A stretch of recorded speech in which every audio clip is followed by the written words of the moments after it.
Richard Snow, Disneyland, Walt Disney and the invention of the amusement park that changed the world.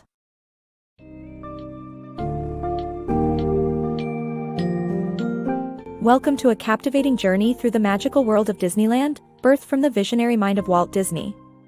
In Disney's Land, Walt Disney and the Invention of the Amusement Park That Changed the World by Richard Snow, discover the compelling history of how a determined man transformed a 160-acre land of orange trees into a groundbreaking amusement park. The book delves into Walt Disney's early life, his massive success with characters like Mickey Mouse, and the roller coaster ride of challenges he faced while developing Disneyland. Come, immerse yourself in the wonderful world of amusement and experience the remarkable story of how Disney's vision came to life.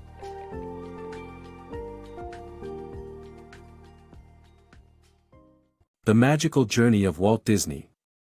On July 17, 1955, the magic of Disneyland debuted, marking a pivotal point in Walt Disney's life. Born in 1901, Disney spent his early years on his family farm before moving to Kansas City and Chicago. He joined the Red Cross during World War I and then returned to America in 1919. With a passion for animation, Disney began producing cartoon ads and soon created a series of longer cartoons that ultimately led to his first major project, Alice's Wonderland. After bankruptcy in 1923, Disney moved to Los Angeles and, with the help of his brother Roy and wife Lillian, he continued his animation journey. The creation of Oswald the Lucky Rabbit was a stepping stone to greater fame as Disney eventually introduced the world to the legendary Mickey Mouse. In the wee hours of July 17, 1955, Walt Disney, surrounded by the sounds of construction workers putting finishing touches on Disneyland, took in the transformation that turned 160 acres of orange groves into the magical theme park. Within hours, Disneyland would open its doors to governors, movie stars, and eager crowds for the very first time. Disney's journey to this pivotal moment began in 1901 on his family farm. After a series of moves to Kansas City and Chicago, the young Disney, eager to serve in World War I, forged his birth certificate to join the Red Cross. Arriving in France only after the armistice of November 11, 1918, Disney's adventurous spirit paved the way for his future career in animation. Upon his return to the United States, Disney worked several short-term jobs before joining the Kansas City Film Ad Company.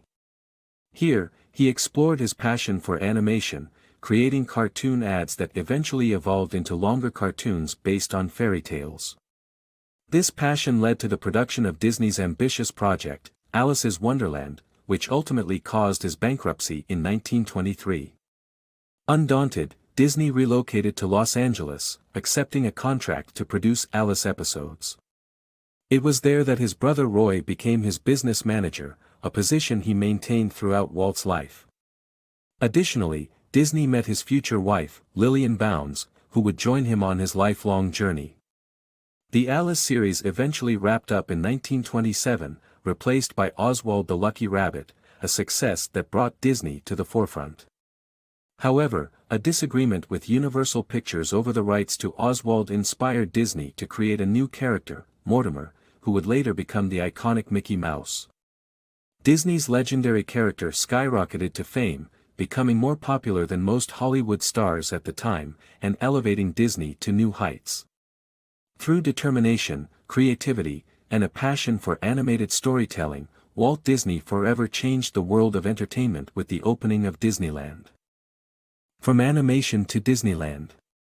Disney's journey from creating successful animations to building Disneyland was a remarkable feat. Although inspired by the world of entertainment and determined to create a park where families could enjoy their time together, Disney's visit to Coney Island almost made him abandon the idea of an amusement park. However, fascinated by the reactions to miniatures of scenes from the movie, So Dear to My Heart, Disney decided to explore his concept further and eventually build the beloved Disneyland. Back in 1933, Disney created Three Little Pigs, which became the most successful short animation of all time.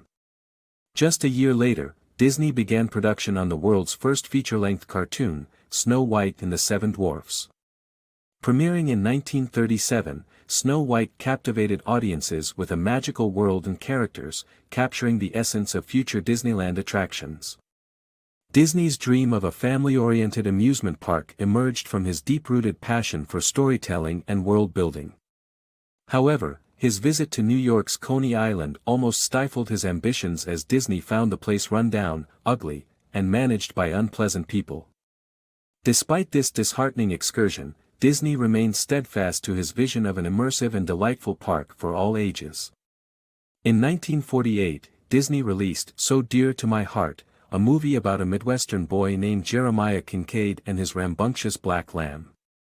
Deciding to carve miniature scenes from the film, Disney unveiled Granny Kincaid's cabin at the Festival of California Living in 1952. The exhibit captivated people, who watched the 2-minute show repeatedly, sparking Disney's interest in developing his idea for Disneylandia. As work progressed on a mechanically operated barbershop quartet scene, Disney had an epiphany. Rather than limiting his vision to small-scale attractions, he decided to build a full-size amusement park, bringing the magical world he had woven in his animations and scenes to life. Disney's unwavering commitment to his vision, coupled with his narrative prowess and imaginative thinking, led to the creation of the iconic Disneyland, a park where countless generations of families could share memorable experiences and enjoy a world of enchantment together. Dreaming Disneyland into reality. Walt Disney's ambitious dream for an expansive and immersive amusement park led him on a challenging journey to secure a location and funding for what would become Disneyland. His unwavering vision and collaboration with strategic partners transformed a sleepy town and sprawling farmland into a global entertainment destination. From the outset, Walt Disney knew his dream of creating a one-of-a-kind amusement park would require space, lots of it. Envisioning vast lands showcasing the Old West, a jungle river adventure, futuristic scenes, and fantasy realms based on his beloved cartoons, finding the perfect location proved elusive. Though initially considered a plot near his Burbank studio, Disney soon realized the need for even more space. Determined to bring his dream to life, Disney enlisted the Stanford Research Institute to locate a suitable 150-acre site within Southern California. After sizing up 71 potential locations across 5 counties, the researchers chose Anaheim, a quaint, sleepy town in Orange County with big aspirations. Despite land speculators nearly derailing his acquisition efforts, Disney eventually purchased the sprawling farmland. However, the $879,000 price tag left Disney in need of significant funds to transform the land into his imagined paradise. In a spirited attempt to secure financing, he pitched a detailed aerial sketch of his vision on a TV show to prospective investors. Crafted during a weekend with artist Herb Ryman, the sketch was astonishingly accurate, resembling the final version of Disneyland. Unfortunately, many TV companies remained skeptical about the amusement park plans, hindering Disney's fundraising efforts.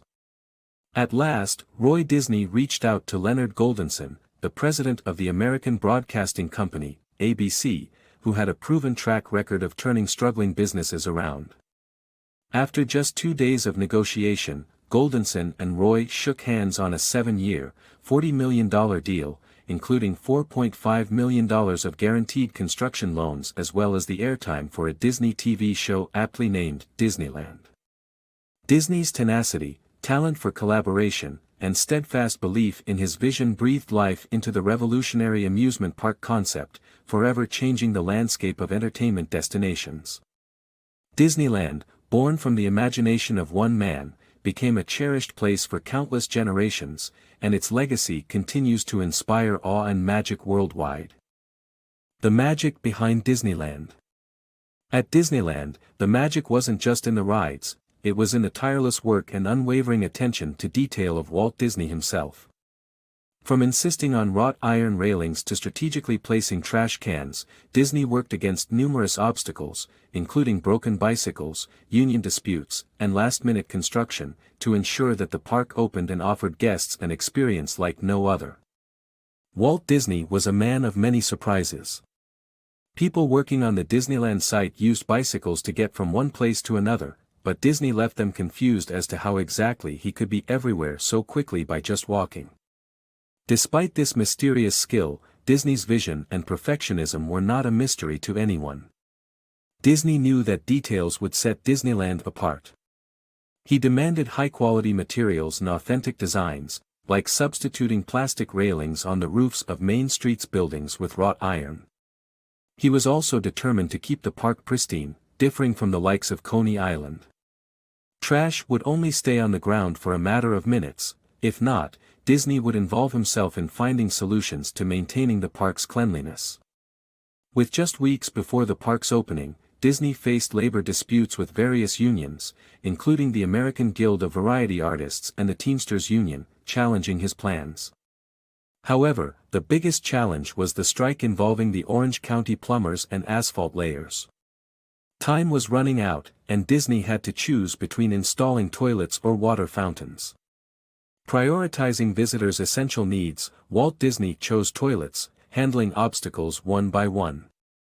In June 1955, tensions were high as crews discovered various issues like noisy rides, interfering TV crews, and malfunctioning doors, all while rushing to get everything finished. On July 16, with only hours to spare before the park's opening, workers pushed on, driven by their dedication and enjoying a few crates of beer. Disney himself was hands-on, painting the massive squid backdrop for the Nautilus exhibit. As he rested that night, he listened to the final touches being made as asphalt was poured in town square. Walt Disney overcame countless challenges and remained committed to perfection in order to create the magical experience visitors cherish at Disneyland. The true magic was not just found in the rides but in Disney's unyielding passion and attention to detail, ensuring Disneyland would always be a place where dreams come true. The chaotic Disneyland opening. On July 17, 1955, Disneyland opened to the public with a live televised event, attracting a staggering audience of about 90 million people, 55.2% of the U.S. population. Co-hosted by Walt Disney and his friends, Art Linkletter, Robert Cummings, and future U.S. President Ronald Reagan, the broadcast went smoothly even when the script had to be improvised.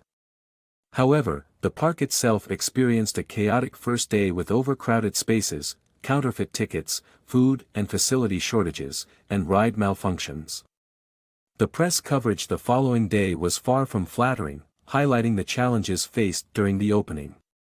Back on July 17, 1955, Disneyland's grand opening caught the attention of around 169 million Americans. It was such a big event that an astonishing 55.2% of the U.S. population, approximately 90 million people, gathered around their television sets to watch the televised special, Dateline, Disneyland. As a matter of perspective, this viewership was higher than the moon landing. Walt Disney himself was the star attraction of the show, but he was aided by a lineup of well-known personalities. Art Linkletter, a beloved TV and radio presenter, agreed to co-host the program with Disney. Alongside him were Robert Cummings, who had just starred in Hitchcock's Dial M for Murder, and a young actor destined for political greatness, Ronald Reagan. While there was no set script for the broadcast, Reagan requested some essential information about the characters they'd encounter during the show. Despite a few minor technical hiccups, like Linkletter being unable to see the cameras due to the glare on his monitor, the televised event aired seamlessly. However, behind the scenes at Disneyland, pandemonium ruled the day. The press preview was an invitation-only affair, with 11,000 tickets distributed for staggered 3-hour admission slots. But attendees disregarded their time restrictions, and many brought extra guests. Worse still, counterfeit tickets flooded the market, and some guests entered the park illicitly by scaling a fence. So, though 28,154 was the official attendance figure, some estimated it to be closer to a whopping 50,000. Disneyland's opening day disasters didn't stop there. Food concessions ran out of supplies by midday, leaving hungry guests frustrated.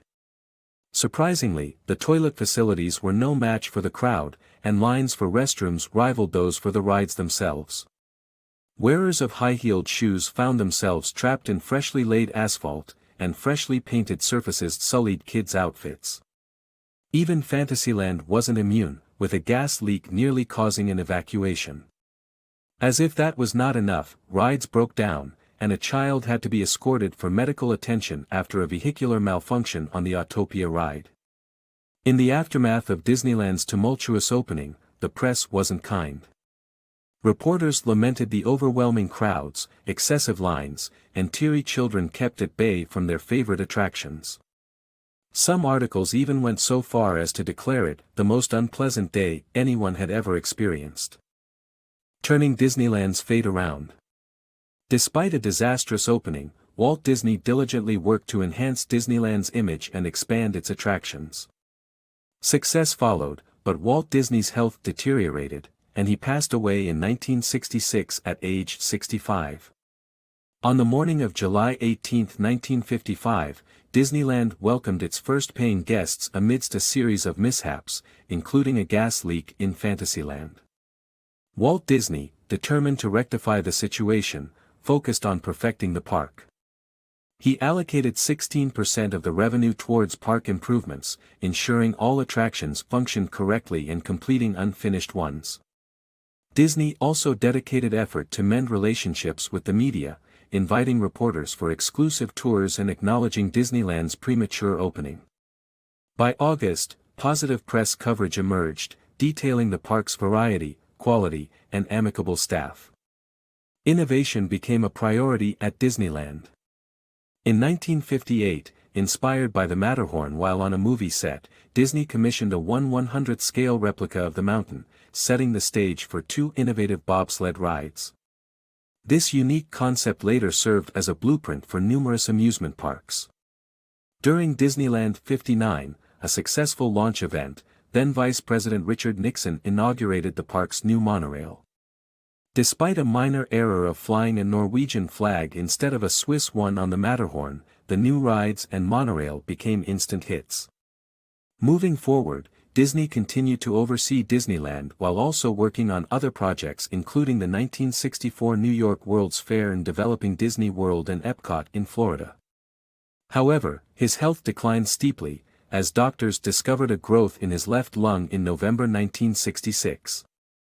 Following surgery to remove his entire lung, Walt Disney briefly returned to work before passing away on December 15, 1966, just after turning 65. Newsman Eric Sevareid aptly summarized Disney's contribution to the world, describing him as an original, a happy accident, one of the happiest this century has experienced.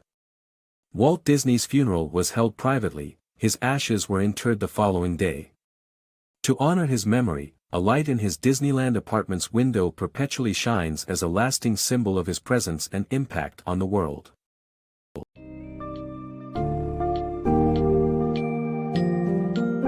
As we conclude our adventure into the fantastical realm of Walt Disney's imagination, we witness how he overcame insurmountable challenges in creating a place where the whole family could have fun together. With innovative ideas, a relentless drive for perfection, and a passion for creating unforgettable experiences, Disney succeeded in changing the world of amusement parks forever. Disney's Land chronicles the indomitable spirit of a visionary who brought happiness to countless lives and left a lasting legacy that continues to ignite the power of imagination in generations to come. So, carry the essence of this enchanting tale, and cherish the remarkable journey of the man who built a wonderland beyond our wildest dreams.